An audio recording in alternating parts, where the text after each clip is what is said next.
of the ordinary. Yeah, exactly. And we were hanging out with Josh Ices, Rowena, Paul Marcus, and Anton. Sounds like a fun crew. Oh, it does. It does. They are going off-roading in Sapang Bato. Sapang Bato. Yeah, so we're diving into excerpts from Chillin' at Sapang Bato. But it doesn't sound very chill. Yeah, well, you are going to find out that it is anything but chill.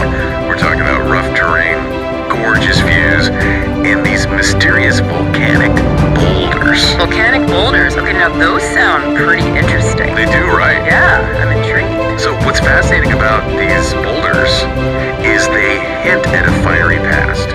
Oh, so we're talking volcanoes. Exactly. So imagine you are cruising through Sapang Bato. Right.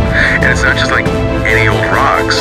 You are seeing the remnants of volcanic eruptions that actually sculpted this entire landscape. Oh, that is so cool. When I think of volcanoes, I usually picture that classic cone shape. Yeah, but to think that these boulders are like little pieces of that history just scattered around is pretty amazing. Yeah, and they are probably basalt. Basalt, so that's like what?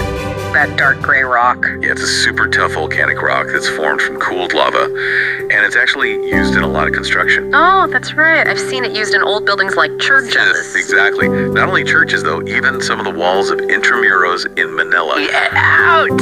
I know. These guys were driving over pieces of history. Wow, that's amazing. History buffs would go crazy for this place. Oh, absolutely. And you know, the name Sapang Bato itself is interesting. What does it mean? It translates to creekstone. Creekstone. So we're talking waterfalls, lush greenery. What's the vibe? Yeah, you got it. Water plays a huge role in shaping volcanic landscapes. Right, it carves out all these canyons and stuff. And it leaves behind those smooth, rounded boulders that we often see. Oh, I see. So maybe Sapang Bato was this oasis with volcanic rock formations and a beautiful creek flowing through it.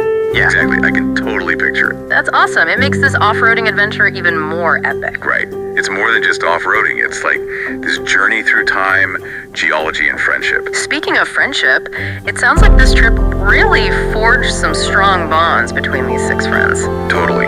They're sharing food, they're swapping stories, and they're clearly bonding over conquering these crazy trails. Yeah. You know, it makes me think, have you ever had one of those experiences where a shared challenge like that brought you closer to your friends? Oh, absolutely. I remember this one time, a group of us went hiking up this mountain, and it was way more difficult than we expected. Oh no. Yeah, it was tough, but we all had each other's backs.